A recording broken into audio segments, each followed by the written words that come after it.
ট্ৰেক্টৰেৰে সাৰ বধৰ ঘটনাৰে জড়িত ৫জন অভিযুক্তক আটক কৰিছে সৰভোগ আৰক্ষীয়ে।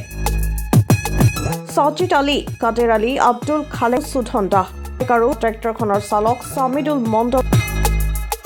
বৰপেটাৰ সৰভোগত ট্ৰেক্টৰেৰে সাৰ বধৰ ঘটনাৰে জড়িত ৫জন অভিযুক্তক আটক কৰিছে সৰভোগ আৰক্ষীয়ে।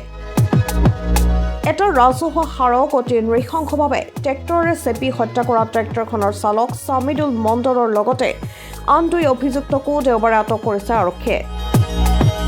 আৰক্ষীয়ে আটক কৰা আন অভিযুক্তকেইটা সাজিদ আলী, কাদেৰ আলী, আব্দুল খালেক আৰু সুধন দাস।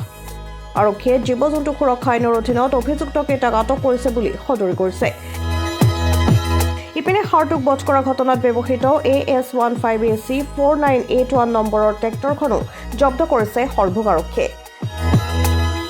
সাৰটোক বধ কৰাৰ ঘটনাক লৈ বিশ্ব হিন্দু পৰিষদ আৰু RSSে দোষীৰ শাস্তিৰ দাবীত ৰুজু কৰিছিল গোচৰ। আৰক্ষীয়ে ঘটনাটোৰ তদন্ত আৰম্ভ কৰাৰ লগতে ভাইৰেল হৈ পৰা ভিডিঅ' ফুটেজ পৰীক্ষা কৰি অভিযুক্তকেইটাক আটক কৰিবলৈ সক্ষম হয়। এটা অবোধ হাৰক অতি অমানসিক আৰু নিৰ্দয়ভাৱে বধ কৰা অভিযুক্তসকলক কঠোৰ শাস্তিৰ দাবী কৰিছে সৰভোগৰ সচেতন ৰাইজে। ঘটনাটোক লৈ অব্যাহত আছে আৰক্ষীৰ তদন্ত। News desk report, news 13।